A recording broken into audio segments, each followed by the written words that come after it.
Before I tell my story, let me set the scene. It was the summer of 1996 and I was 15 years old. I grew up in a neighborhood in a typical Swedish university town with my dad. I was a pretty well-behaved kid and I did good in school. I didn't smoke or drink, and in fact, I didn't want to go to parties. I didn't even have a boyfriend, but I did have a crush on a boy at school, and I felt pretty sure he was curious about me too, but we were both pretty shy people. This took place in the end of August, when the late summer nights start to slowly grow darker and the days shorter. It was a very hot summer though, and all the popular girls would wear white tight tops to show off a flat tummy. And one day I had bought one for myself, just to try and see what it was like to be a normal teenage girl. I had those silly shoes too, the Spice Girls inspired ones that sprained many ankles during that era. Afterwards, I wondered if the outfit is what started it all. Suddenly, I started to get notes. They were placed in the basket of my bicycle. Notes with messages such as, "I like your style," and growing into a woman before my eyes. I didn't tell anyone. I strongly suspected the idiot gang at school. 2 of them lived close to me, and I thought they were teasing me for changing my style. Teenage logic, we've all been there, right? To show them that I didn't care, I wore my new style all the damn time. One morning, I noticed that someone had stepped onto the flowers in the flower beds under several of our windows. I told my dad about it. He worried it was someone checking the place out, planning a break-in, and asked me to turn on the alarm whenever I was alone. Things had gone missing before. Insignificant things, but still, you never know. My dad owned a rather successful small business, and to celebrate the 10-year mark, he wanted to treat its employees to a weekend away, and I had booked a place up north in Kiruna. I was often used to being left alone at home. Sometimes his work demanded that he traveled for a week or so, and it wasn't a problem. Again, I was a good kid. And anyway, only a few houses down the street lived a couple of people that we knew, and they usually checked in on me if I was alone for many days. They had no kids of their own and often helped out with everyone else's. It was on a Saturday that it happened. I arrived home very late on my bicycle after having watched Cutthroat Island at a friend's place. I walked in the front door and noticed a draft. Had I forgotten to close the window before I left? Then I noticed that the alarm was turned off. Had I forgotten that too? I walked through the house to the living room when suddenly, Mr. W., the man from down the street, stood in front of me. "Hi there, kiddo. Did I scare you? I just came to check in on you." I found this strange since it was well past 1 o'clock at night and he smelled of alcohol. "I'm fine. I'm off to bed now," I said, and got the strangest feeling. Despite it being a hot summer night, I was shaking with cold. Something inside of me told me that this was an extremely dangerous situation.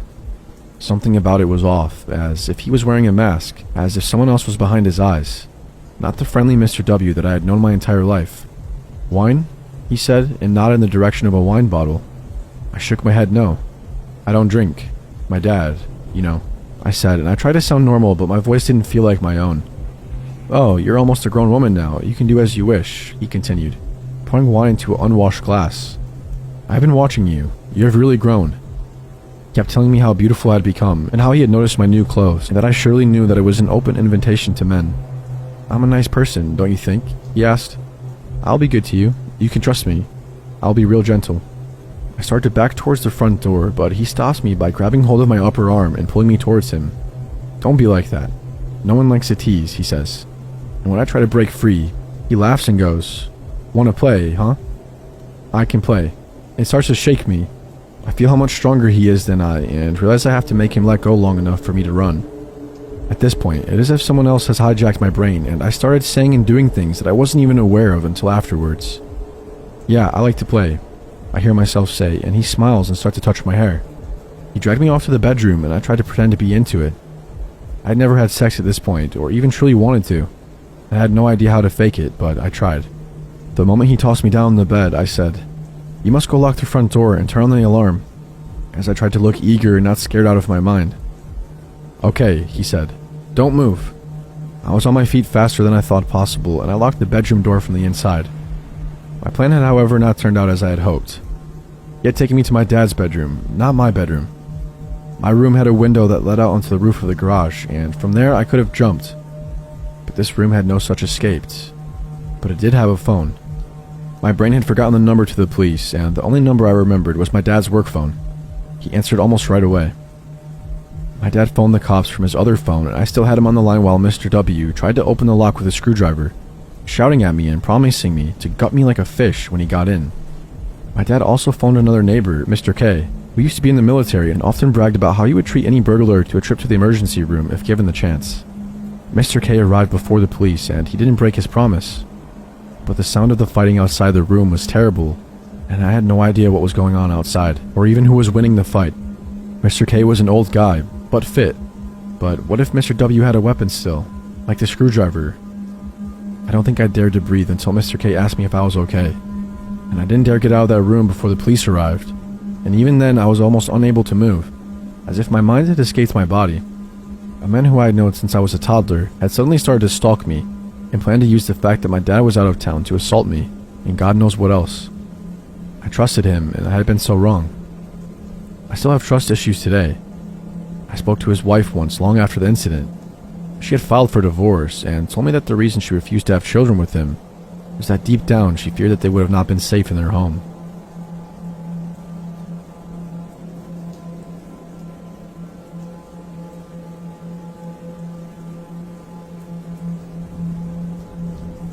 This happened last summer and started pretty much a year ago. I am a guy who spends quite a lot of time in front of my computer, probably too much, and my room back at my parents' place has a window facing the road in front of the house. My computer is located next to the window, and when I'm sitting by it, I have that window to my right side. This means that if someone walks past the house, they can see me by the computer, and I often tend to look out the window whenever I see someone walking past, in the corner of my eye. No big deal. So this all started when I noticed a woman, somewhere near her 20s, maybe early 30s, walking by quite often, as in 5 to 10 times every day. No big deal, of course, she probably just lives nearby, I thought, which I later found out that she did. But this woman had a very uncomfortable look to her. It didn't look like she had a shower in a while, and she had this extreme smile to her face, constantly, as if someone had stapled her face into that expression. I didn't think much about it until I noticed that she started trying to make eye contact with me. Since she walked by my window so often, I often caught her in the corner of my eye and unintentionally looked at her. Every time she got eye contact, she would start giggling and laughing uncontrollably. This went on for a week or two. I just thought she was mentally ill or something, to be honest, and I didn't think much of it. But one day, she walked past an insane amount of times, at least 20 times in a couple of hours, and each time she was constantly looking in my window when walking by. This is when I started getting uncomfortable.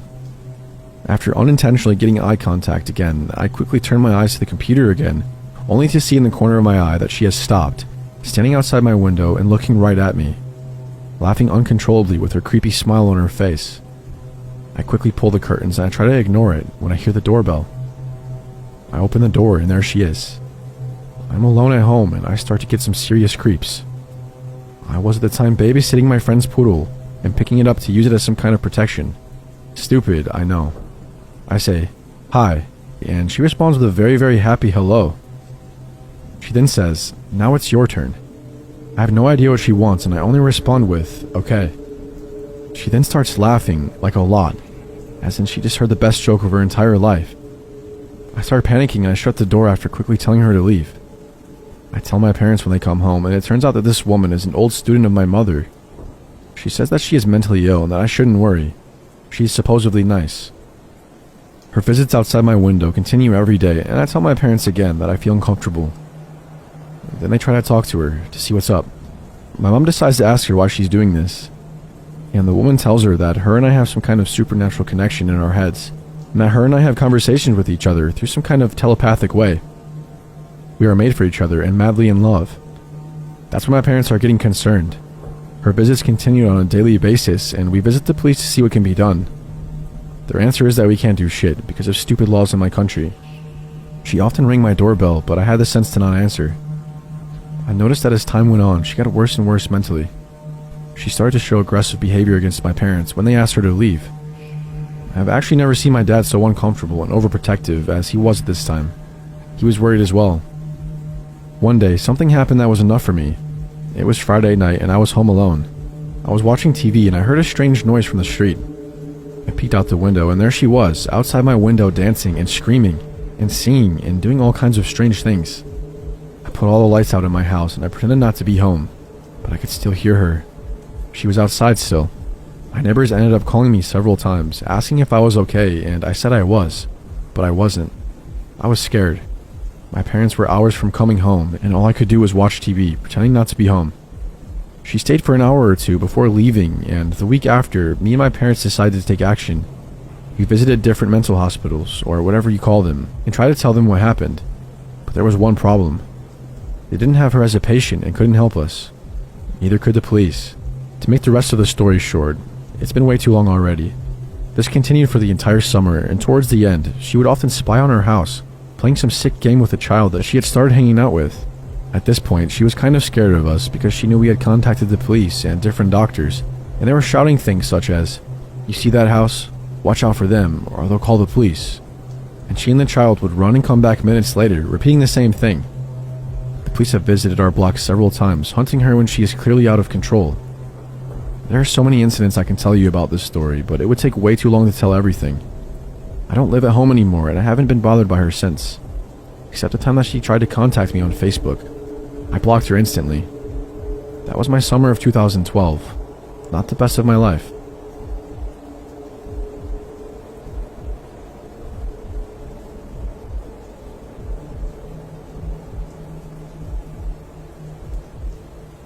I've posted this before as a reply to a comment. It's been playing on my mind because last week it came up in my time hop and I thought I'd share it with you guys. So last summer I booked a glamping trip in the next county over. The website looked beautiful. A campsite of 6 large yurts outside a lovely little village. Coincidentally, I had driven through that village before as it's close to a really nice historic castle I like to visit occasionally. So we pay our money and my husband and 2 kids and I pitch up. It's one of the last weekends of the summer and it was lovely weather. The campsite was on a small hill, and the people who owned it lived on top of the hill in their farmhouse. We were checking in on a Sunday for 2 nights, as we were shift workers at the time. We passed other people checking out, and they all looked happy. The owners of this site showed us down to our yurt, and mentioned that we were the only ones on the site for our stay at this time, it being a Sunday. We were happy with that, to be honest, because with 2 young kids, it meant that they could make noise if they wanted, and we would disturb nobody. When she showed us around, she didn't say the yurt door didn't lock, but none of them did. Which was okay, I guess, because you don't lock a tent, right? The place was in its own mini wooded area and it was absolutely beautiful. The owner also mentioned the kids would be safe to wander because they had perimeter fences because of their dogs. The first night was fun. We had a barbecue and the kids played and went down to sleep at about 8. I found it hard to sleep, but I often do somewhere new. There was only patchy phone coverage, so we read until we fell asleep. Next morning, my husband seems a bit out of sorts, but I asked him if he was alright, and he says, "Yup, I'm fine." So I left it. We went out for the day and had a great time. Whole day was blazing hot, and then we got back. We were washing up after dinner, and the kids were playing, and a shadow came over the whole place. I felt eyes on me, and it went really cold. Honestly, it felt like something bad was going to happen. I felt dread hit me. We already paid to stay, but I pulled my husband to one side and said that we have to leave right now. I don't know why, I just got a horrible feeling. Please, let's just go home. Normally he'd try to talk me out of something like this, but he didn't. He started getting the kids together and I packed our stuff. We went to the farmhouse with the couple who owned it, or sat outside playing with their dogs. My husband started loading up the car, while I apologized to them and explained we needed to leave because our youngest was feeling ill.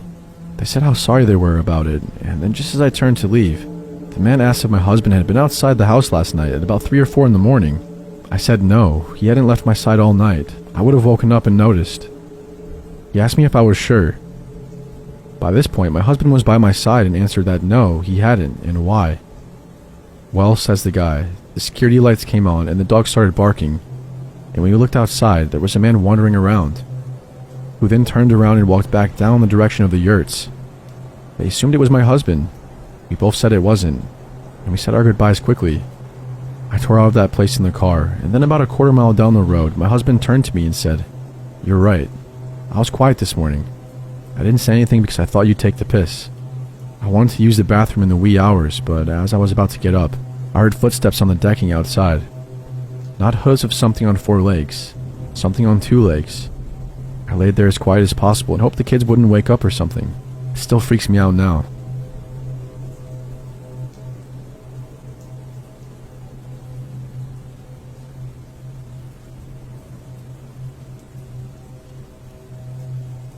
During the midsummer, usually around the middle of July, me and a couple of my good friends, all the way through my childhood, always made time to go up to one of my friend's family's cabin, way up north in the forests of Minnesota.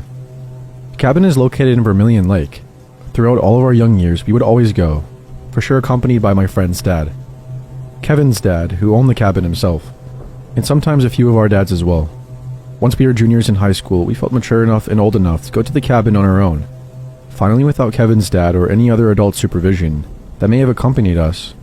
I would like to mention a little information in regards to my friend's cabin to help you picture the scenario. The cabin is very remote and very little based upon a very large-sized island. Other cabins were on the island, but the ones next to us that were closest to us was a solid quarter or a half mile away at least, which is my best guess, which you could get to by taking a man-made path around the island. Now I want to mention that to get to my friend's cabin, you had to park on a gravel road on the opposite side of the island, as his cabin was on an island, and you'd have to take his boat across the lake about a half mile to even reach the cabin. The lake is pretty big. My mind always had a tendency to run around when sleeping there at night throughout all of my years, where it was all one level with 2 bedrooms next to one another, a kitchen and living room connected, and a bathroom in the back of the cabin. And where you slept in the cabin, there was always at least one window in each room with no curtain to it at all, so it was very easy to see outside to the woods and lake. And this is where my mind would run, as I always thought someone was peering in. Of course nobody ever was, but just my paranoia.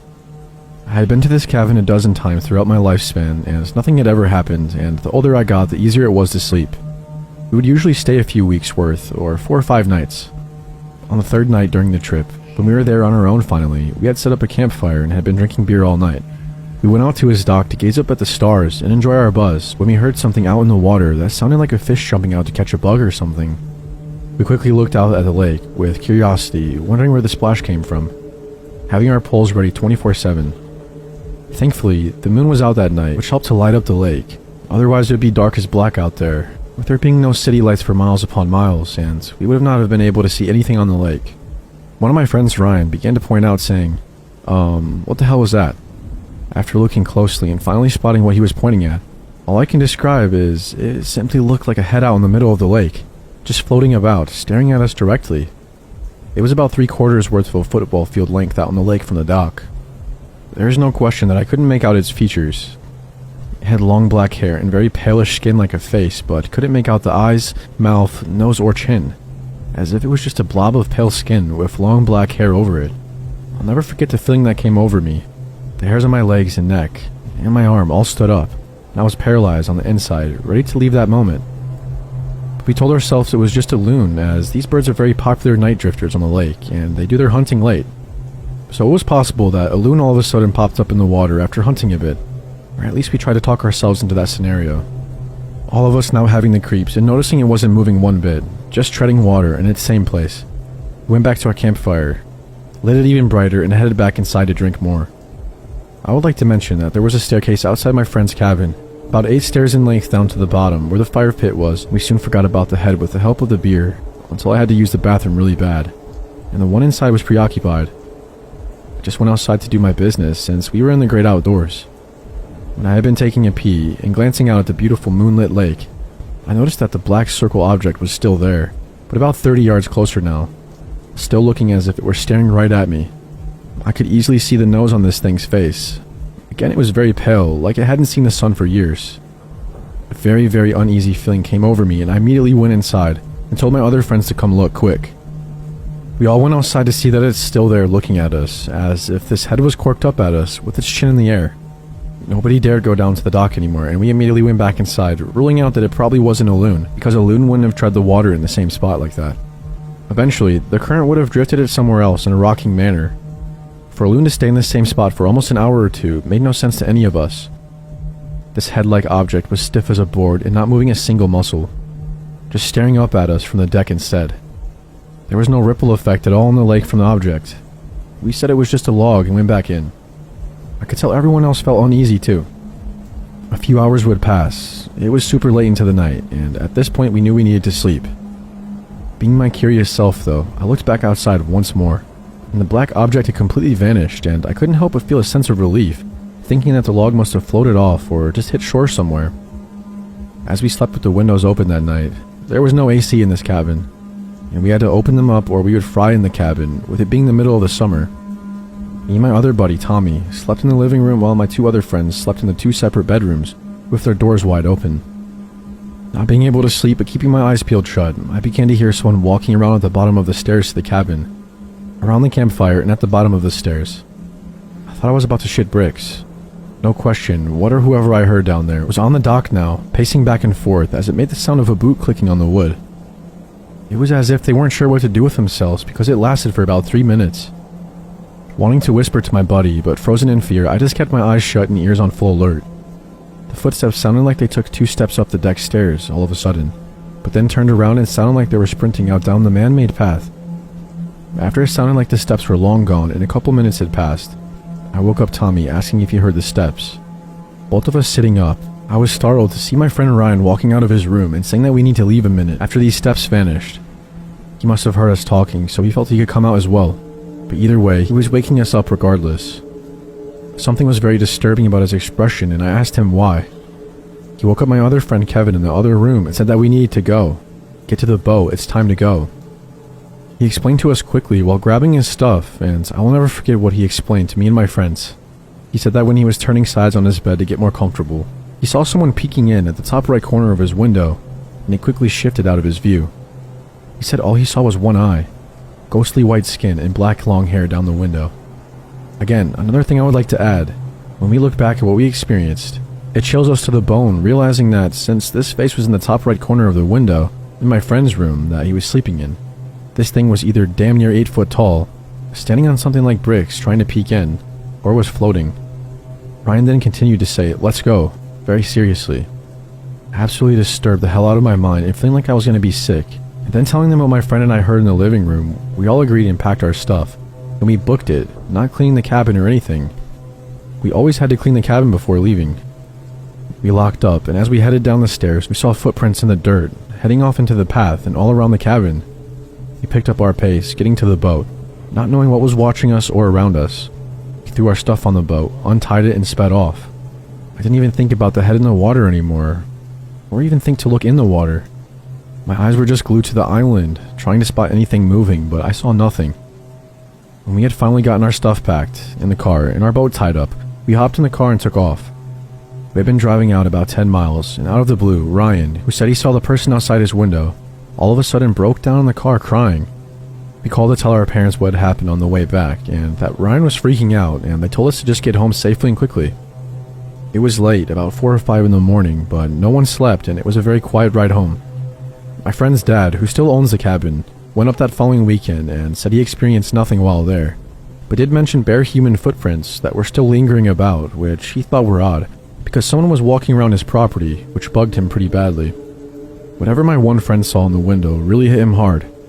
After his breakdown, he had trouble sleeping multiple nights and ended up having to seek some help for a couple of weeks, and even had to start taking sleeping medicine. As time went on, he ended up being fine, but still isn't too comfortable sleeping next to a window without a curtain. To this day, I cannot explain what happened and why it seemed to happen to us. I cannot explain what I saw in the lake and what Ryan specifically saw. Nothing has ever happened at that cabin since that night, so we're told from my friend's dad who owns it, which I honestly believe him. I personally have never decided to go back to the cabin, which really makes me sad, because I had a lot of childhood memories there. Tommy and Kevin both have gone back there and been fine, but Ryan refuses to go back, and I'm with him. A lot of people have cabins on this island, so it could have been a prank in the making. That had been busted when Ryan saw the person at the window, or the person possibly wanting to do something worse. I'll never be able to explain what was floating in the lake, but the fact that this incident, along with the bare feet and somebody looking at Ryan at night, all happened in the same night, seems like more than a coincidence.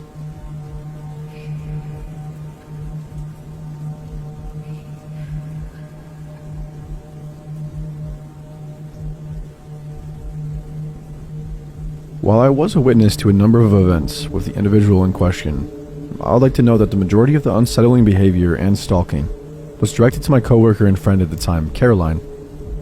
She and I became close friends during the summer in question, and while we have since gone our separate ways, we do keep in contact every now and then, and I even asked her if I could share the experience.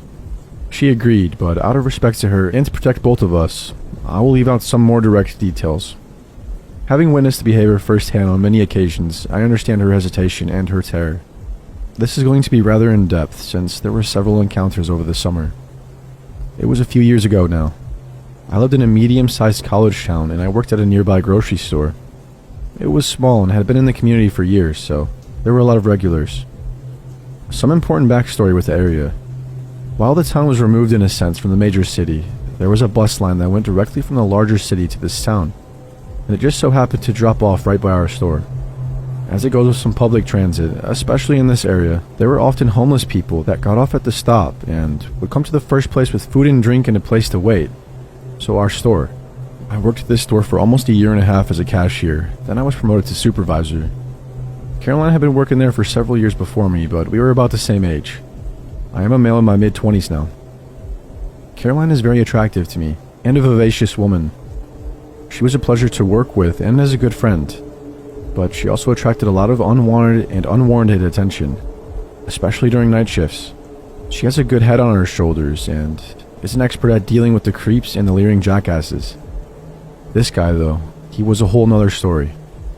It started in late June. I just got to work.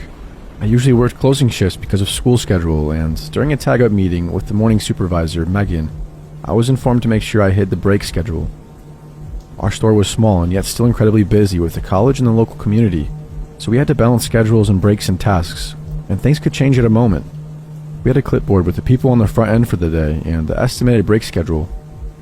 It also had their in and out time.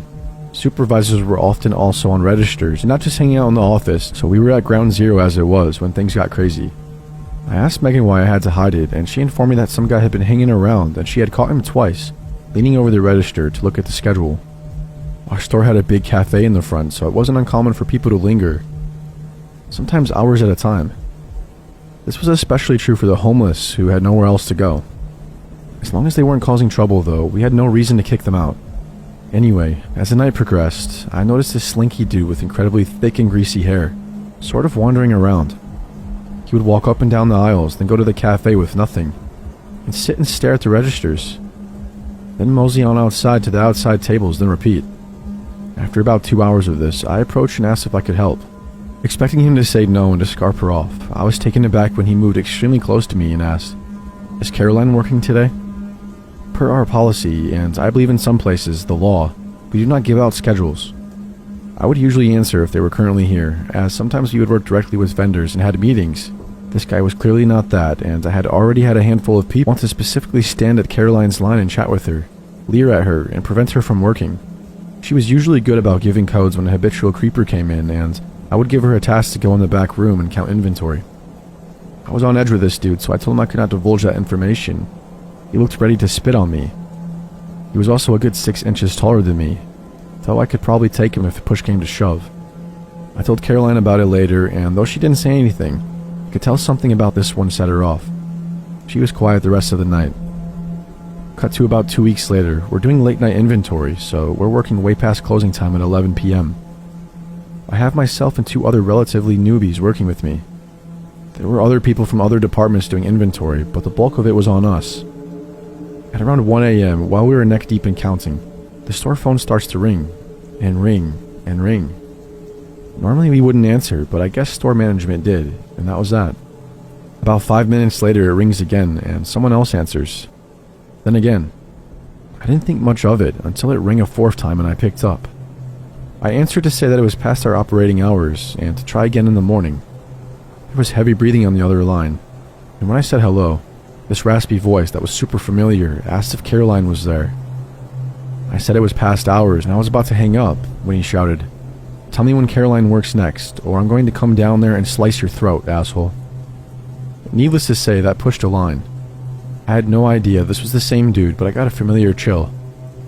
I immediately hung up, told management, and we proceeded to call the cops. We had to do this a lot when drunk homeless people would wander in and steal or get violent.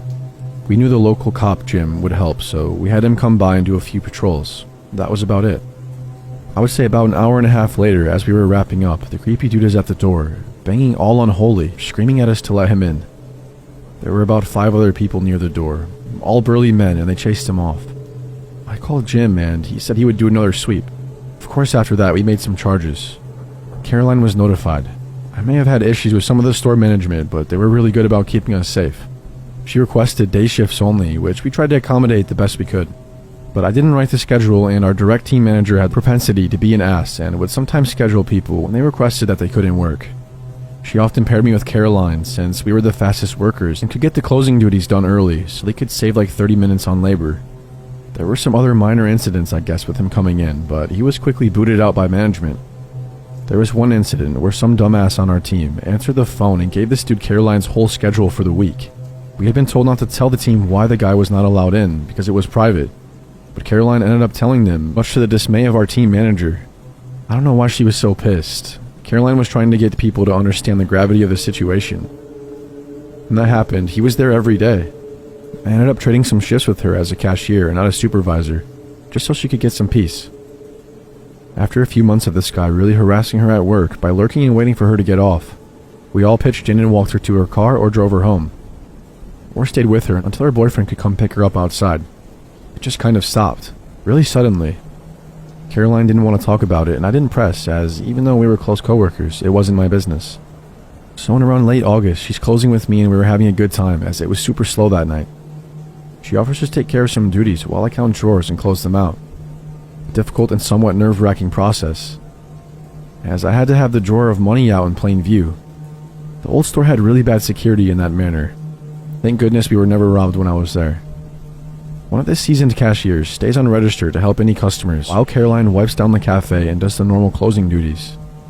I, to this day, do not know what made me do what I did next, but I am partly glad I did, and partly terrified. Caroline was collecting the trash from around the front end and getting ready to take it out back. In the middle of the drawer, being out with money askew, I get this gut feeling that something isn't right. I told her to stop and that I would take the trash out. She gave me a weird look like I was saying she couldn't physically do it, which of course wasn't true. I just felt a sense of unease. She didn't complain. Taking out the trash to the nasty dumpsters out back wasn't like a trip to Disney World after all. I threw the money back in the drawer and locked it, and grabbed the trash to take it out back, while Caroline finished cleaning and Jessie was on the register. The alley where the trash went was pretty awful. It smelled horrible, and despite our best efforts, was always messy. We shared it with a few other businesses, and with the constant wave of homeless and transient, we had frequent dumpster divers. As I am walking down the loading ramp, I hear some noises by the recycling dumpster, but I figured it was just a raccoon or something, as the alley ended near a big ditch and ravine with a little creek. Raccoon City, really. As I am throwing away the trash, some figure darts out into the alley and blocks off the amber glow of the sodium lamp. I look up, startled. It's this dude. He's wearing a really large hoodie, despite the warm weather, and he had his hands tucked into the front pocket. His head was bowed slightly, so he wasn't looking right at me, but I knew instantly who it was. I will never forget that look of hunger and malice in his eyes. Like his obsession with Caroline had consumed every ounce of humanity in him, and turned him sour. We hadn't had a problem in weeks, and we were all under the impression that he was gone, based on things Caroline had hinted at. This guy saunters forward and asks if he can bum a cigarette. I don't smoke and clearly wouldn't do so on the job. Plus I had hands filled with dripping garbage bags. He knew that I knew who he was, so I don't know why he pretended to not know me. I told him that he knew he was not wanted here and that he had to leave, that I was about to call the cops again. The movement towards me was so sudden, I barely had any time to react. Pouncing forward, hands jumped out of the pockets and onto my shoulders, pushing me against the wall. His next words were throaty and pained, almost as if he was crying in anger. "Are you sleeping with Caroline? She's mine. Keep your hands off my woman." I shouted out of fear and anger, and the store manager, who was in the back room, heard it and came running outside. Then the dude bolted like a bat out of hell, down the ravine and into the creek, where we think he waded through the big pipe, down to where there was a small park he could hide out in. I was so terrified and damn near had a panic attack in the back room. The store manager called the cops and told Caroline what had happened. She broke down and was sobbing uncontrollably. I called her boyfriend, Ian, and asked him to come get her, told him that she was okay to leave for the rest of the night and didn't need to finish her shift. Jim came out and did a look, but couldn't come up with anything. The store leadership talked to Caroline a few days later, I guess, but she didn't want to talk much about the guy. We all got the sense something was up. I filed a report, but my boss, the crappy team manager, told me I shouldn't make another one and definitely shouldn't press charges because it could come back to bite them in the ass legally. Whatever the hell she meant by that. Caroline quit soon after, and I don't blame her. None of us did. Despite mine and a few other managers' best efforts, she wasn't feeling safe at work and kept insisting that there was nothing we could do. I didn't see her for another 7 months as she disappeared pretty much off the face of the earth and online. I know this is getting super long, but there was one last thing that really nails how twisted this guy was. Eventually, while running errands in the city on my day off, I bumped into Ian while out shopping. I asked him how things were going, as we had become rather friendly from the several times that he came in to get Caroline. He said things had been getting better, and that Caroline was getting back to feeling safe. I didn't want to pry, but he let me in on what had been happening. Apparently, the guy was an old friend of a friend of Caroline's. He had been at a party and met her once, and had been really friendly, almost too much. He friended her on Facebook and had kept rather quiet, messaging her here and there and wanting to chat. She made it clear that she was dating someone, and he seemed to ignore this and quickly got more aggressive in wanting to just hang out with her. But she didn't want to cause any problems with their mutual friend, so she didn't unfriend this guy. But she did do what she could, which was turn off the chat so he couldn't bug her constantly. She tried to prevent him from contacting her without unfriending him, as she was positive that this would really set him off. She, as I said, was very friendly and didn't want to cause any more problems. But it didn't work. He had apparently kept sending her flowers and stuff to her house, calling from unregistered numbers. How he got her number still isn't sure, and sending almost half-hourly messages on Facebook. And then one day, he snapped. He went postal on her Facebook, tagging his name on pictures of any guy, including her boyfriend Ian as himself. He would then post comments like, "She and I are meant to be. Give me the strength to kill him," in reference to some pictures where she was kissing Ian. "We will be together for eternity," etc. Really disturbing stuff. She ended up blocking him, and her friend talked her out of getting a restraining order for a while, but she ended up getting one after he attacked me in the alley. And that's about it for this guy. I never saw him again after that night, and I quit and moved out of the area a few months after Caroline did. Partly because I was disgusted with my team manager and her lackluster attitude towards the events. She laughed when I told her initially this dude came at me in the alley, and partly because I had quite enough with the crazy creepers. I visit that store now and then to see old friends, and I hope I never have to see that disgusting guy ever again.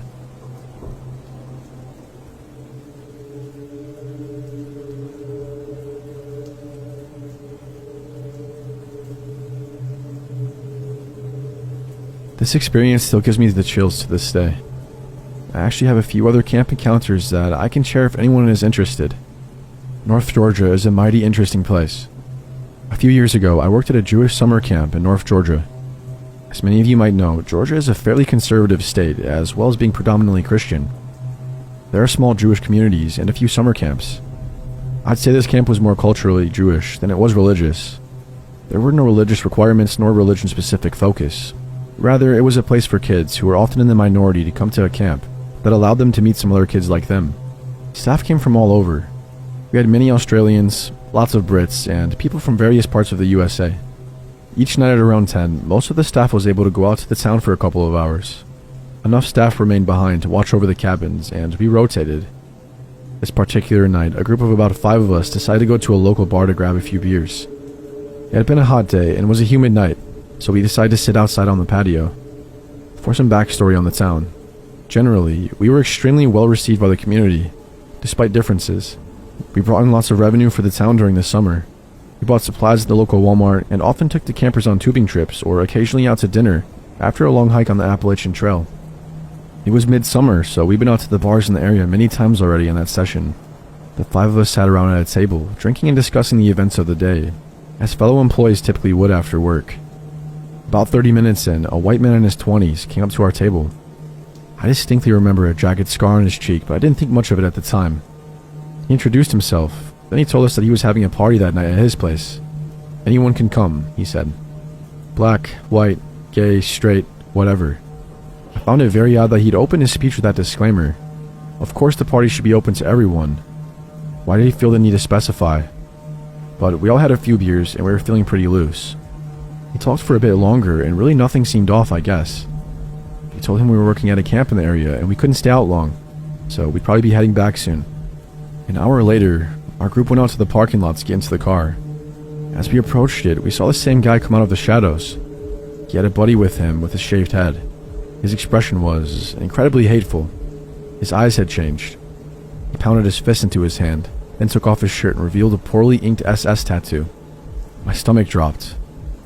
One of the bigger guys in my group, Kevin, immediately reacted by pulling a knife out of his pocket. At summer camp, most of us staff carried knives. We spent a lot of time building campfires, etc. And asked what they wanted. The original guy started shouting some anti-Semitic remarks and told us that he was going to beat us down. Kevin started walking down toward the 2 guys, but we pulled him back. He told us his buddies were on the way. Sure enough, some more guys started walking to the parking lot. It's all kind of blurry here. I remember jumping into one of the cars, pulling Kevin with us, and it felt like we were surrounded. Though there were probably only 7 or 8 of them. Rocks were thrown at the car, and we sped off. My heart was beating like crazy. I never went back to that bar.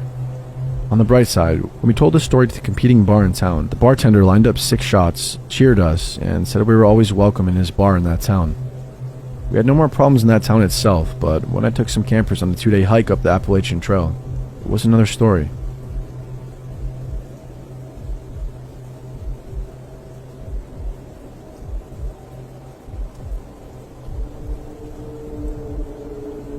This experience happened to me when I was 14 years old. I hadn't spoken to anyone about the event since it happened. Not even my significant other. I'm 20 years old now and about to double major with my first 2 degrees in psychology and anthropology. Recently, for reasons unknown to me, the memories of this strange happening have resurfaced and are continuing to plague my waking thoughts, as well as my unconscious and subconscious. As we are taught in psychology, talking about this situation could help with repressed trauma, so here it goes. I live in the high desert mountains of Southern California, situated just below the Sierra Nevadas, about 30 minutes west of Mojave. My town is no booming metropolis. At the time, our largest market was a Kmart, one of the last still in business, I might add. And we had only our 4 stoplights in town. This takes place in a subsection of the town about 13 miles away from the shops, banks and restaurants, and a small community largely inhabited by retirees.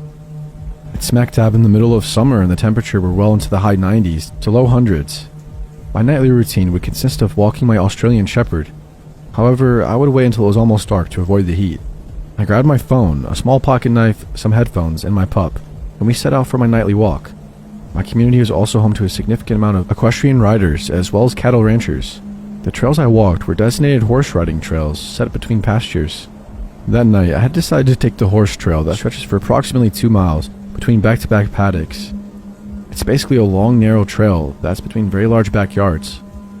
My ending destination, a communal park where all types of horse riders could enjoy various activities on their horses. Making my way through the sandy terrain on the trail, it was nearly dark now. The sky was becoming a deeper shade of blue every time I looked up, and my dog was becoming harder to see. I estimated my arrival at the center to be around 15 minutes from my current position, as I sent a text to my mother. "I'll be there in about 15 minutes. Could you meet me there? I'm too tired to walk back." My mother had replied, "Sure, I'll leave in 10 minutes. Now at this point, I was just outside the entrance, where the Enchanted Forest Trail connects to the straight trail that I was on. Sort of like a 3-way intersection. You can either go left in the Enchanted Forest Trail, or go straight into the equestrian center. Before I reached the intersection of the trails, I noticed a shift in my dog's behavior as she becomes anxious and seemingly worried. She had her eyes fixated to the forest and stopped dead in her tracks. I played it off as another animal within the forest, like a bobcat or a boar, as they weren't uncommon in my area. I gave her a slight tug on her collar, although she was still incessantly focused on the forest. With a little bit more convincing, I was able to get her moving forward, pushing her on towards where my mother would be waiting for our arrival. Now it was nearly pitch black, with only the moon guiding me with its slow light. There was just the slightest of visibility, forced me to turn on my cell phone's dim flashlight. Entering the center now, I noticed something that startled me immensely. A very tall person, a man, about 10 to 15 feet into the Enchanted Forest Trail, with his back towards me, standing completely still, his head facing the sky and his hands open, palms pointing in front of him while his arms are at his side. He was tall, approximately 6 feet, slim build, short dark hair, and was wearing what looked like to be blue scrubs, or at least a very thin blue napkin-like material, and was barefoot. What startled me the most was his demeanor and what he was doing.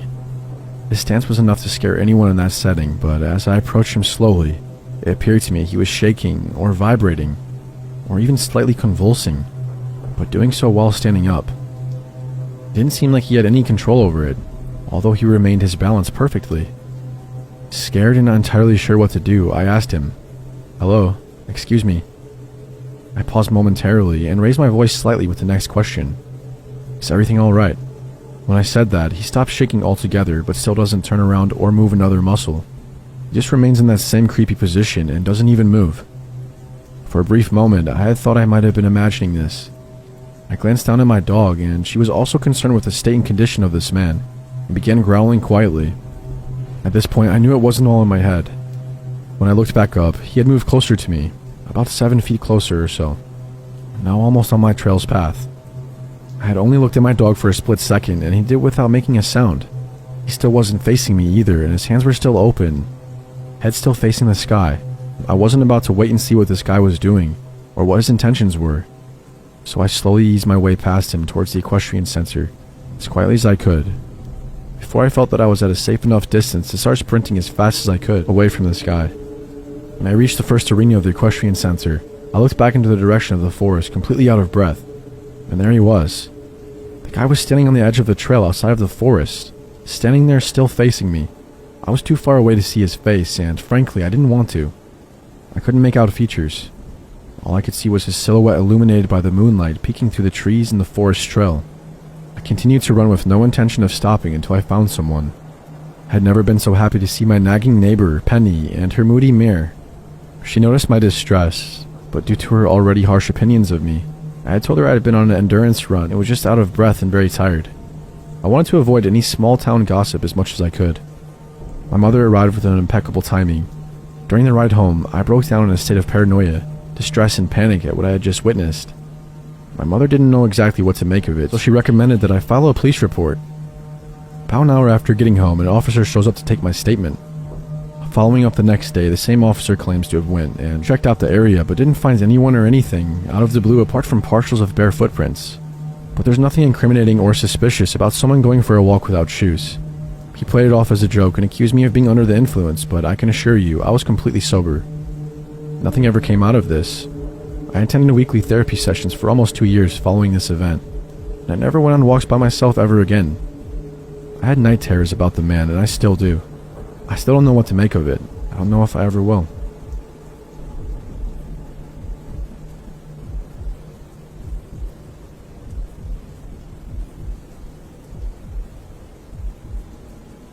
This happened about 5 years ago when I was 16, and I was attending my last summer at my sleepaway camp in West Virginia. Granted, I was only there for a month, but it was the longest month of my life. My cabin was full of girls that I knew from previous summers, and a girl no one knew named Mary.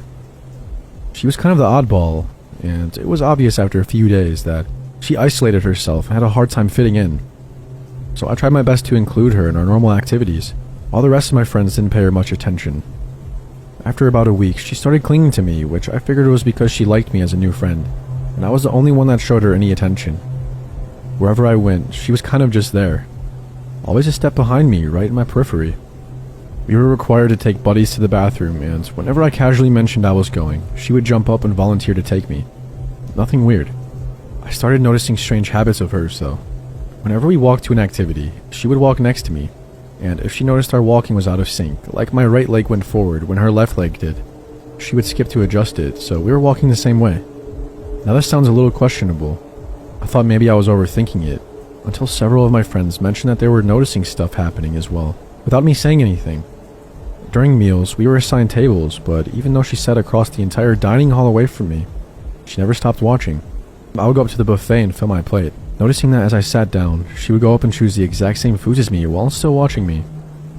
This happened with every activity, from art to sports, etc. At this point, I wasn't creeped out yet. I was just a little weirded out by her tendencies. On a Tuesday, this is relevant by the way, I was just starting to ride the horse I was newly assigned during a ring lesson. This horse was a little wild from the winter off and bucked me off, causing me to be forced to stay in the infirmary during the lesson times for the rest of the week. The following week, I watched as Mary went out of her way to request the same horse that I had fallen off of. I was kind of perplexed by this. Of course, the Tuesday of that week, I watched as she threw herself off of the horse and was also forced to stay in the infirmary alone with me. My 1 hour a day that I could escape her was now also taken away. I started to get pretty annoyed by her because no matter what I was doing, she was always there. We had to switch bunks midway through the session, and I was genuinely angry when she requested not only the same cabin as me, but also the same bed next to mine. We both chose top bunks that were aligned on the same wall, so my feet were at her head. I started to notice even weirder things. I was writing a letter home one day and felt like I was being watched. I looked to my right and I saw Mary was sitting facing forward, but her head is cocked to the side, staring at me with a demonic-like smile. My stomach dropped. A couple nights after that encounter, I woke up with the same feeling of being watched. It was pitch black, but I grabbed a flashlight to go walk to the bathroom since I was already up. But no, I turned over with my light to see Mary standing next to my bed with her head at my level watching me sleep. Just standing in the middle of the cabin staring. I was speechless. I just figured maybe she needed someone to take her to the bathroom. I start to leave for the bathroom and she follows, but I was thoroughly creeped.